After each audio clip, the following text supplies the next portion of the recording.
Hello മക്കൾസ്. Yes, അപ്പൊ നമ്മുടെ basic സയൻസിലെ ബയോളജിന്റെ question paper discussion ആണ് നമ്മളിപ്പോ നോക്കാൻ പോകുന്നത്. അപ്പൊ ദാ വേഗം നോക്കിയോ, അടിപൊളിയായിട്ട്. First question, analyse statement 1 to 4. അപ്പൊ നമുക്ക് സ്റ്റേറ്റ്മെന്റിനൊക്കെ അനലൈസ് ചെയ്യാം, പ്രസ്താവനകളൊക്കെ നിരീക്ഷിക്കാനൊക്കെ നമുക്ക് ഉണ്ട് കേട്ടോ.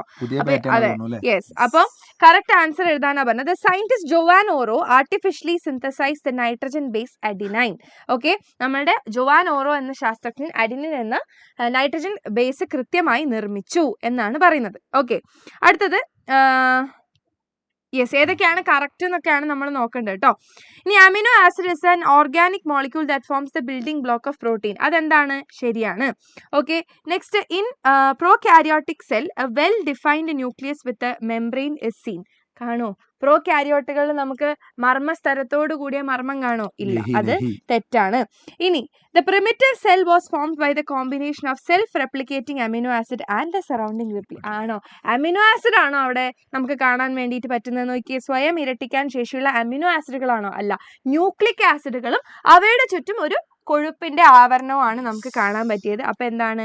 ഇത് തെറ്റാണ്. ഫസ്റ്റ് വൺ നമ്മുടെ ജോവാൻ ഓറോയും കറക്റ്റ് ആണ്, അതേപോലെ തന്നെ നമ്മുടെ രണ്ടും ശരിയാണ്. യെസ്, ഒന്നും രണ്ടും കറക്റ്റ്, 3, 4 തെറ്റാണ്. ബി ആണ് ഉത്തരം കേട്ടോ. B four ball. റെഡി മക്കളെ, ഒന്നാമത്തെ പാഠത്തിൽ നിന്ന് വളങ്ങൾ എന്നുള്ള ടോപ്പിക് എന്നുള്ള ചോദ്യമാണ്. എക്സാമ്പിളും ഫെർട്ടിലൈസർ നമ്മൾ മാച്ച് ചെയ്യാനാണ് കൊടുത്തിട്ടുള്ളത്. മക്കളെ, ആർട്ടിഫിഷ്യൽ ഫെർട്ടിലൈസർ കൃത്രിമ വളം എന്ന് പറഞ്ഞാൽ ഇതിൽ നിന്ന് ഉത്തരം കണ്ടെത്താൻ അത് യൂറിയ ആണ് അല്ലേ. പി എന്താണ്? 2 ആണ്. പിന്നെ നാനോ വളങ്ങൾക്ക് ഉദാഹരണം കൊടുത്തിട്ടുണ്ട്, ഇത് നാനോ എന്നുണ്ടായിരിക്കും. നാനോ വളങ്ങൾക്ക് പിന്നെ കണ്ടെത്താൻ സുഖമാണ്. അപ്പോൾ Q 1 ആണ്. അടുത്തത് ജീവാണു വളം. കുട്ടികൾക്ക് പറഞ്ഞോക്കല്ലേ, കോപ്പി അടിക്കുന്നു മിസ്. റെഡി, ജീവാണു വളം മക്കളെ ചോദിച്ചിട്ടുള്ളത് നമ്മുടെ ബയോ ഫെർട്ടിലൈസർ വെച്ചിട്ട് എന്താടാ? റൈസോബിയം ആകുന്നു. അടുത്തത് എന്താ? ഓർഗാനിക് ഫെർട്ടിലൈസർ, അത് കമ്പോസ്റ്റ് ആണ്. അപ്പൊ അങ്ങനെ ഒരു ഓപ്ഷൻ ഉണ്ടോ? P2Q1. Okay, ready. അടുത്ത ക്വസ്റ്റ്യൻ എന്താ മക്കളെ? നമ്മുടെ ചങ്ങനെ ഒരു യങ് ഫാർമർ, യുവ കർഷകൻ എന്ത് ചെയ്തു? 50 ഏക്കർ സ്ഥലം വാങ്ങിയിട്ട് അതിൽ ഭയങ്കര ടോപ്പായിട്ട് കൃഷി ചെയ്യാണ്. മൂപ്പര് ചെയ്ത കാര്യങ്ങൾ 3 പോയിന്റ് കൊടുത്തിട്ടുണ്ട്. നമ്മുടെ നിരീക്ഷിച്ച് ഉത്തരം എഴുതാൻ പറഞ്ഞു. 5 ഏക്കർ സ്ഥലത്താണ് മൂപ്പര് കൃഷി ചെയ്യുന്നത്, നല്ലൊരു കാര്യമാണ്. പിന്നെ എന്താ? ഒരു സൈഡിൽ മൊത്തം പാടിയാണ്, നെൽകൃഷിയാണ് ചെയ്യുന്നത്. മറ്റൊരു സൈഡിൽ മൂപ്പര് കാറ്റിൽ റിയറിങ് ചെയ്യുന്നുണ്ട്, കന്നുകാലി കൃഷി ചെയ്യുന്നുണ്ട്. അഥവാ ഒരേ സ്ഥലത്ത് തന്നെ ഒരുപാട് കൃഷി ചെയ്യുന്നുണ്ട്. ഒരു മധ്യഭാഗത്ത് എന്ത് ചെയ്യുന്നുണ്ട്? മത്സ്യകൃഷി ഉണ്ട്, കുളം. ഭയങ്കര ടോപ്പ് പരിപാടിയാ കേട്ടോ. നമ്മൾ ചോദിച്ചുള്ള എന്താണ് മക്കളെ?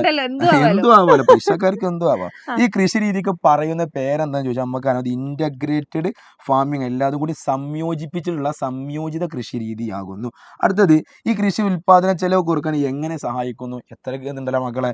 റെഡി, നമ്മൾ കന്നുകാലിയുടെ വളങ്ങൾ വേസ്റ്റ് എടുത്തിട്ട് എന്ത് ചെയ്യാൻ പറ്റും? നമുക്ക് നെല്ലിന് വളമായിട്ട് ഉപയോഗിക്കാൻ പറ്റും. ഈ ചെറിയ നെല്ലും മറ്റു കാര്യം ഉപയോഗിച്ചിട്ട് നമുക്ക് കന്നുകാലി കൊടുക്കാൻ ഇങ്ങനെ ടോപ്പായിട്ട് നമുക്ക് അങ്ങോട്ടും ഇങ്ങോട്ടും എന്ത് ചെയ്യാൻ പറ്റും? കാര്യം എടുത്തു കൊടുത്ത ഒരു അഡ്ജസ്റ്റ്മെന്റ് എന്ത് ചെയ്യാം? ഫുള്ള് ടെക്നോളജി എന്താ ചെയ്യാ. റെഡി, ഫുൾ അടിപൊളി. ഇങ്ങനെ നമുക്ക് എന്ത് ചെയ്യാൻ പറ്റും? നമ്മൾ ഉൽപാദന ചെലവ് ഒരു പരിധി വരെ കുറക്കാൻ വേണ്ടിയിട്ട് പറ്റും. റെഡി, അടുത്ത നമ്മുടെ എവല്യൂഷന്റെ ഭാഗത്തു നിന്നുള്ള ചോദ്യം അല്ലേ? യെസ്, അതെ അതെ അതെ. Yes, ready. മിസ് ഒന്ന് ഔട്ടായി തോന്നുന്നുണ്ട്.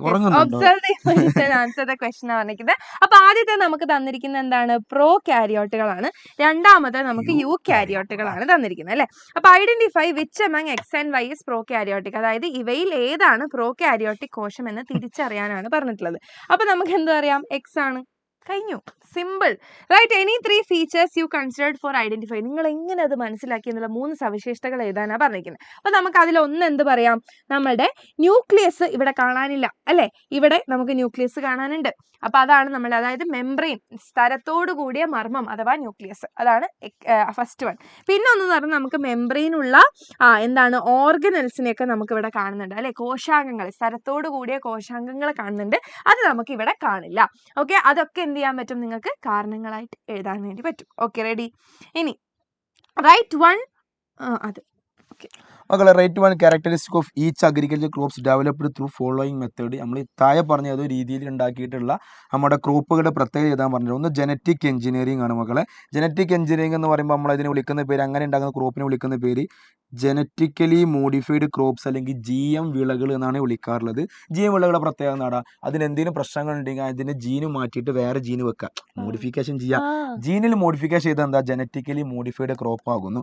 അടുത്തത് എന്താടാ? Tissue culture. ടിഷ്യൂ കൾച്ചർ പ്രത്യേകത എന്താ? നമ്മുടെ മാതൃസസ്യത്തിന് അതേ സ്വഭാവമുള്ള, അതേ ക്യാരക്ടറിസ്റ്റിക്സ് ഉള്ള ഒരുപാട് ചെടികൾ, സസ്യങ്ങൾ, ഉണ്ടാക്കാൻ വേണ്ടിയിട്ട് നമുക്ക് ടിഷ്യൂ കൾച്ചറിനോട് കൂടി സാധിക്കും. ഓക്കെ, അടുത്ത് ബി എന്താ മക്കളെ, രണ്ട് നമ്മുടെ പെസ്റ്റിന്റെ ഫോട്ടോ കൊടുത്തിട്ടുണ്ട്. എക്സ് എന്ന് പറഞ്ഞാൽ എന്താടാ, അത് കായതുരപ്പനാണ് അല്ലേ. റെഡി. വൈ എന്ന് പറഞ്ഞാൽ എന്താ, സ്റ്റെം ബോറർ അല്ലേ, സോറി നമ്മുടെ ഫ്രൂട്ട് ബോറർ ആകുന്നു. അടുത്ത എന്താടാ, വൈ നമ്മുടെ ഇല ചുരുട്ടി പൊഴിയാണ് അല്ലേ. റെഡി. അടുത്ത എന്താ കൊടുത്തിട്ടുള്ളത്, വരട്ടെ അടുത്ത ക്വസ്റ്റ്യൻ വരട്ടെ. ക്വസ്റ്റ്യൻ വരട്ടെ. Yes. സൂചകങ്ങൾ വിശകലനം ചെയ്ത് അത് ലൈഫ് ഇപ്പൊ നമുക്ക് തന്നിരിക്കുന്നുണ്ട് ഇൻഡിക്കേറ്റർ ആണ് കേട്ടോ. Life originated on another planet അല്ലെ, വേറൊരു സ്ഥലത്ത് എവിടെയോ നമ്മുടെ ഗ്രഹത്തിൽ നമ്മുടെ ലൈഫ് ഉണ്ടായി, എന്നിട്ട് ആക്സിഡന്റലി ആകസ്മികമായി ഭൂമിയിലെത്തി എന്നുള്ള രീതിയിൽ പറയുന്നുണ്ട്. ദെൻ രണ്ടാമത്തത് ക്യൂ എന്ന് പറയുന്ന accidental combination of chemical in the ocean led to the origin of life അല്ലെ. അപ്പൊ എന്താ പറയുന്നത്, എവിടെ പോയി നമ്മുടെ ചോദ്യം, സമുദ്രത്തിലെ രാസവസ്തുക്കളുടെ ആകസ്മികമായ കൂടിച്ചേരൽ ജീവന്റെ ആവിർഭാവത്തിലേക്ക് നയിച്ചു എന്നാണ് പറയുന്നത്. അപ്പൊ അതിൽ നമുക്ക് ഐഡന്റിഫൈ തിയറീസ് എന്നാണ് പറഞ്ഞത്. അപ്പൊ ഇതിൽ നമുക്ക് മനസ്സിലാക്കാം, ഇവിടെ ഈ പി എന്ന് പറയുന്നത് ഏതാണ്, പാൻസ്പെർമിയ തിയറിയാണ്. ക്യൂ എന്ന് പറയുന്നത് നമ്മളുടെ കെമിക്കൽ എവല്യൂഷൻ തിയറി അഥവാ രാസപരിണാമ സിദ്ധാന്തമാണ്. ഇനി which of these theories has gained more acceptance, ഏതാണ് നമുക്ക് കൂടുതലായിട്ടുള്ള ഒരു എന്താ പറയാ കൂടുതൽ അംഗീകാരം ലഭിച്ചത് എന്നാണ് ചോദിക്കുന്നത്. അപ്പൊ നമുക്കറിയാതെ ഏതാണ്, കെമിക്കൽ എവല്യൂഷൻ തിയറി അഥവാ രാസപരിണാമ സിദ്ധാന്തമാണ്. ക്യൂനാണ് കിട്ടിയത്. കാരണം എന്താണ്, അത് യുറേ മില്ലർ പരീക്ഷണത്തിലൂടെ അഥവാ എക്സ്പെരിമെന്റിലൂടെ നമുക്കത് പ്രൂവ് ചെയ്യാൻ വേണ്ടിയിട്ട് പറ്റിയിട്ടുണ്ട്. ഓക്കെ, ഏഴാമത്തെ ചോദ്യം, ആദിമ ഭൂമിയിലേതിന് സമാനമായ സാഹചര്യങ്ങളാണ് ഇന്നുണ്ടായിരുന്നെങ്കിൽ ജീവന്റെ നിലനിൽപ്പ് സാധ്യമാണോ, നിങ്ങളുടെ അഭിപ്രായത്തെ സാധൂകരിക്കുക. If condition similar to those primitive earth existed today would the survival of life be possible, justify your opinion. അങ്ങനത്തെ ഒരു കണ്ടീഷൻ ആണെന്നുണ്ടെങ്കിൽ ഒരിക്കലും നമ്മളുടെ ലൈഫ് സർവൈവ് ചെയ്യില്ല. പക്ഷേ പുതിയൊരു ലൈഫ് ഉണ്ടാവാൻ വേണ്ടിയിട്ട് എന്ത് ചെയ്തിരുന്നു, ആ ഒരു സാഹചര്യം നമ്മളെ ഹെൽപ്പ് ചെയ്തിരുന്നു. അതായത് നിങ്ങൾ ആലോചിക്കുക, ഇപ്പോൾ കൂടുതലും ഓക്സിജൻ ആവശ്യമുള്ള ഓർഗാനിസംസ് ആണ് ഇപ്പോൾ ഉള്ളത്. പക്ഷെ പണ്ടത്തെ പ്രിമിറ്റീവ് എർത്ത് നോക്കുകയാണെങ്കിൽ നമുക്ക് ഫ്രീ ഓക്സിജൻ കാണാൻ പറ്റില്ല. അതേപോലെ ടെമ്പറേച്ചർ ഏകദേശം 800 ഡിഗ്രി സെൽഷ്യസ് ആണ്, നമ്മളൊക്കെ ഉരുകി പോകും അല്ലേ. അപ്പൊ അത്രയൊന്നും ടെമ്പറേച്ചർ, അതേപോലെ എക്സ്ട്രീം കണ്ടീഷൻസ് അല്ലെ, തീവ്രമായ കണ്ടീഷൻസിനോട് ടോളറേറ്റ് ചെയ്യാൻ പറ്റുന്ന രീതിക്കല്ല ഇപ്പൊ നമ്മളുടെ ആരുടെയും ബോഡി ഉള്ളത്. അപ്പൊ ഇപ്പൊ ആ കണ്ടീഷൻസ് ഉണ്ടെങ്കിൽ എന്ത് പറ്റും, എല്ലാ ഓർഗാനിസംസും ഒറ്റയടിക്ക് തുടച്ച് നീങ്ങി പോകും, അത്രേ ഉണ്ടാവുള്ളൂ. Okay, yes. ഇനി അടുത്തത്, eukaryotic cells gain ability to produce energy after engulfing bacteria. Do you agree with statement? Eukaryotic കോശങ്ങൾക്ക് ഊർജ്ജോൽപാദന ശേഷി ലഭിച്ചത് അവ ബാക്ടീരിയകളെ വിഴുങ്ങിയതിനു ശേഷമാണ്. ഈ പ്രസ്താവനയോട് നിങ്ങൾ യോജിക്കുന്നുണ്ടോ? അപ്പൊ നമ്മുടെ യൂകാരിയോട്ടിക് കോശങ്ങൾ ഈ പറയുന്ന എയറോബിക് ബാക്ടീരിയകളെ, ഓക്കെ, അതായത് എവിടെ പോയി, യെസ്, എയറോബിക് ബാക്ടീരിയകളെ വിഴുങ്ങിയതിനു ശേഷമാണ് എന്തുണ്ടായത്, മൈറ്റോകോൺട്രിയ രൂപപ്പെട്ടത്. അപ്പൊ എയറോബിക് റെസ്പിറേഷൻ, അതായത് ഓക്സിജൻ ഉപയോഗിച്ചുള്ള റെസ്പിറേഷൻ ചെയ്തിട്ടാണ് പിന്നീട് അങ്ങോട്ടേക്ക് എന്തുണ്ടായത്, അവര് ഊർജ്ജം അഥവാ എനർജി ഉൽപ്പാദിപ്പിക്കാൻ തുടങ്ങിയത്. അതിന്റെ മുന്നേ എന്തായിരിക്കണം, എനേറോബിക് ആയിട്ടായിരിക്കണം ചെയ്തിരിക്കുന്നത്. അപ്പൊ അങ്ങനെ ചെയ്താലും അവർക്ക് എന്ത് കിട്ടില്ല, എയറോബിക് റെസ്പിറേഷൻ കാരണം ഉണ്ടാക്കുന്ന അത്രയും ഊർജ്ജം അഥവാ എനർജി കിട്ടില്ല. എന്നാലും അവര് ചെയ്തിട്ടുണ്ടാവും അല്ലെ. യെസ്. അപ്പൊ മൈറ്റോകോൺട്രിയ വന്നതിന് ശേഷമാണ് എന്ത് പറ്റിയത്, എയറോബിക് റെസ്പിറേഷൻ കൂടുതലായിട്ട് ചെയ്യാൻ പറ്റിയത്. മക്കളെ, നമ്മുടെ നാറ്റീവ് വെറൈറ്റീസ് നാടൻ ഇനങ്ങളുടെ പ്രത്യേകത കൊടുത്തിട്ടുണ്ട്. നാടൻ പച്ചക്കറി പ്രകൃതിയുടെ വരദാനമാകുന്നു. രാസവളങ്ങളിൽ വിളയുന്നുണ്ട്. ഇവ ആരോഗ്യം, പ്രതിരോധം, ശേഷിയൊക്കെ നൽകി നമ്മളെ ഊർജ്ജസ്വലരാക്കുന്നുണ്ട്. വിഷമില്ലാത്ത ഭക്ഷണം കഴിക്കാം, ആരോഗ്യമുള്ള തലമുറയെ വാർത്തെടുക്കാമെന്ന് കൊടുത്തു. നമ്മൾ പറയുകയാണ് ഈ സ്ലൈഡിലേക്ക് ഉൾപ്പെടുത്താൻ പറ്റുന്ന 2 ആശയങ്ങൾ കൂടി ഉൾപ്പെടുത്താൻ പറഞ്ഞു. നമുക്ക് എന്താടാ, നാടൻ ഇനങ്ങളാകുമ്പോൾ നമ്മളെ നാട്ടിൽ എന്ത് ചെയ്യും, സ്വാഭാവികമായിട്ട് വളർന്നു, എക്സ്ട്രാ വളങ്ങളോ മറ്റു ചിലവുകളോ ഒന്നുമില്ല. അപ്പം എന്ത് പറയാൻ പറ്റും, നാടൻ ഇനങ്ങൾ വളർത്തുന്നതിന് വളരെ ചിലവ് കുറവായിരിക്കും, കോസ്റ്റ് ഓഫ് പ്രൊഡക്ഷൻ വളരെ കുറവായിരിക്കും. അതുപോലെ തന്നെ ചില വളങ്ങളും പിന്നെ നമ്മളെ ഇതുണ്ടല്ലോ കീടനാശിനികൾ ഉപയോഗിക്കുമ്പോൾ നമ്മുടെ പ്രകൃതിയുള്ള സാധാരണ പരാഗ ജീവികൾ, നമ്മളെ തേനീച്ച, തുമ്പിയ പോലത്തെ കുറെ ജീവികൾ എന്ത് ചെയ്യും, അതൊക്കെ ശ്വസിച്ചിട്ട് മറ്റേ ഉപയോഗിച്ചിട്ട് നശിച്ചു പോകാൻ സാധ്യതയുണ്ട്. അങ്ങനെ നശിച്ചു പോകാതെ ഫുൾ റെഡി ആയതുകൊണ്ട് തന്നെ ഇതിനൊന്നും ആവശ്യമില്ലല്ലോ. നമ്മുടെ പ്രകൃതിയുടെ എൻവിയോൺമെന്റൽ ഇക്വിലിബ്രിയം എന്ത് ചെയ്യുന്നുണ്ട്, സന്തുലിതാവസ്ഥ നിലനിർത്താനും നമ്മുടെ നാടൻ പച്ചക്കറി ഇനങ്ങൾ നമ്മളെ ഒരു പരിധി വരെ സഹായിക്കുന്നുണ്ട് എന്ന് 2 ഉത്തരം ഇത് കൊടുത്താൽ കിട്ടും, മാർക്ക് 2. അടുത്തതാ ഇമ്പോർട്ടന്റ് അംശം, ഇത് പറഞ്ഞിരുന്നു നിങ്ങളോട് ക്ലാസ് എടുക്കുമ്പോൾ തന്നെ, this is very important. Yes, Urey Miller. അപ്പൊ what was the aim of setting, എന്തായിരുന്നു ഇതിന്റെ ലക്ഷ്യം, എയിം എന്തായിരുന്നു വെച്ച് കഴിഞ്ഞാൽ എന്താണ്, നമ്മളുടെ ഈ പറയുന്ന പുരാതന വാതകങ്ങളിൽ നിന്ന്, പ്രിമിറ്റീവ് ഗ്യാസസ്, ആ ഒരു നമ്മുടെ പണ്ടത്തെ അന്തരീക്ഷത്തിൽ ഉണ്ടായിരുന്ന വാതകങ്ങൾ, ഒരു സിമ്പിൾ ഗ്യാസസ്, ലളിതമായ വാതകങ്ങളിൽ നിന്ന് നമുക്ക് ഓർഗാനിക് മോളിക്യൂൾസ് അഥവാ ജൈവ തന്മാത്രകളെ ഉണ്ടാക്കാൻ പറ്റുമോ, ജൈവ കണികകളെ ഉണ്ടാക്കാൻ പറ്റുമോ എന്നുള്ളതായിരുന്നു ഈ ഒരു പരീക്ഷണത്തിന്റെ എയിം എന്ന് പറയുന്നത്. ഇനി why were methane, ammonia, hydrogen and water vapour used in this experiment, നമ്മൾ എന്താ ചോദിച്ചാൽ ഈ പരീക്ഷണത്തിൽ മീഥേൻ, അമോണിയ, ഹൈഡ്രജൻ, ജലബാഷ്പം ഇത് ഉപയോഗിച്ചതിന്റെ കാരണം എന്താണെന്ന് ചോദിച്ചു കഴിഞ്ഞാൽ ഇതൊക്കെയായിരുന്നു പണ്ടത്തെ നമ്മളുടെ പ്രിമിറ്റീവ് അറ്റ്മോസ്ഫിയർ അഥവാ പുരാതന അന്തരീക്ഷത്തിൽ ഉണ്ടായിരുന്ന വാതകങ്ങൾ, കൂടുതലായി കണ്ടിരുന്ന വാതകങ്ങൾ. ഓക്സിജൻ ഒന്നും ഇല്ലല്ലേ? ഇല്ല, അന്ന് ഓക്സിജൻ ഇല്ല. സയനോ ബാക്ടീരിയ വന്നതിന് ശേഷമാണ് ഓക്സിജൻ വന്നത്. വല്ലാത്തൊരവസ്ഥ. Which organic compound was form from these gases? ഏതായിരുന്നു ആ ഒരു സംഭവം? നമുക്ക് ഇവിടെ കിട്ടിയത് ആരാ? അമിനോ ആസിഡുകളെയാണ് കിട്ടിയത്, amino acid. This experiment was a failure because the sources of energy on primitive earth could not be recreated. What was your opinion about this? ഒരിക്കലും ഇതൊരു ഫെയിലിയർ അല്ല അല്ലേ? അങ്ങനെ പറഞ്ഞാൽ നമ്മൾ സമ്മതിച്ചു കൊടുക്കോ? ഇല്ല. കാരണം അന്ന് അതിന് പകരം അവർ എന്ത് ചെയ്തിട്ടുണ്ട്? ഇവിടെ ഇലക്ട്രോഡുകൾ വെച്ചിട്ടുണ്ട് അല്ലെ?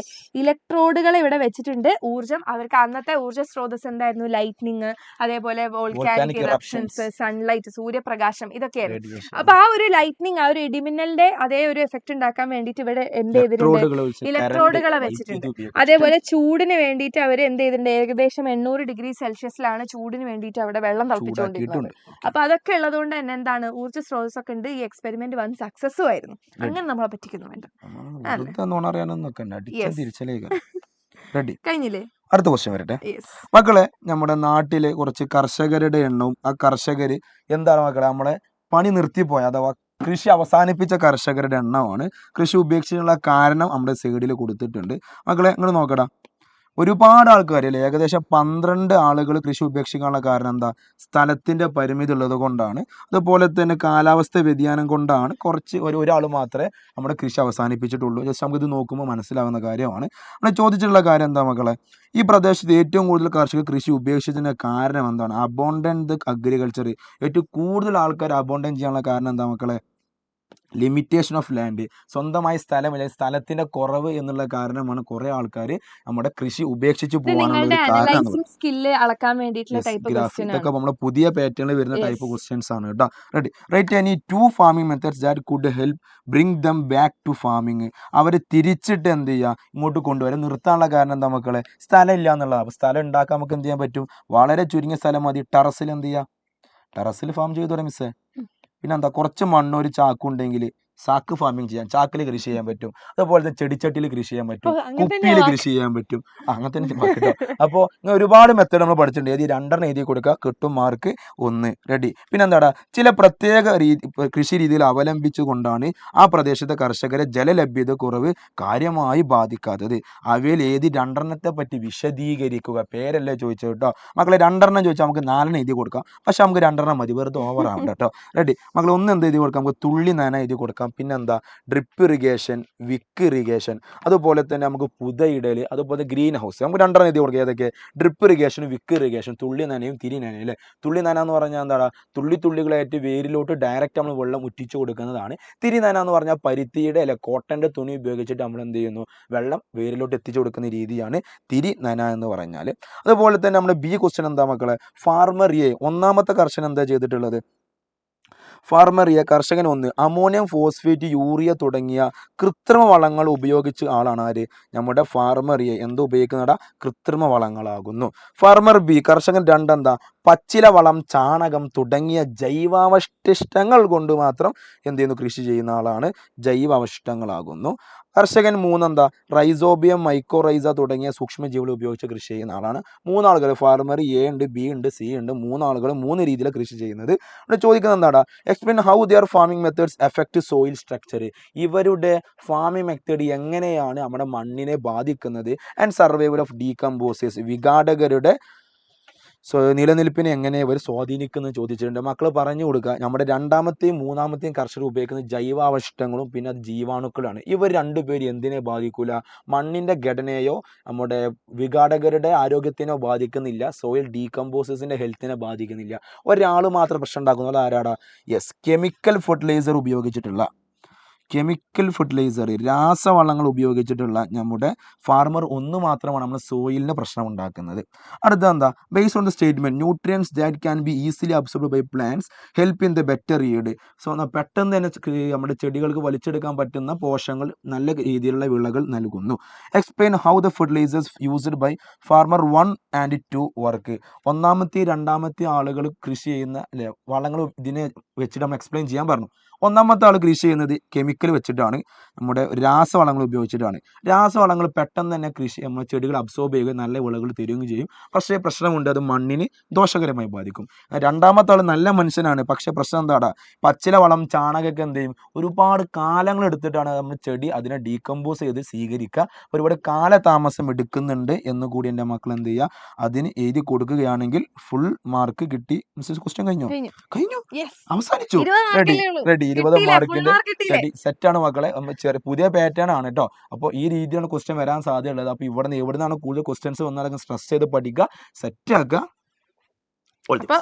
താഴെ എല്ലാവരും ഒരു ഫയർ ഇമോജി കമന്റ് ചെയ്യാം. എനിക്ക് റെഡ് ഹാർട്ടും, അപ്പോൾ ഒരു ഫയറും ഒരു റെഡ് ഹാർട്ടും കമന്റ് ചെയ്യാം. Bye bye, all the best.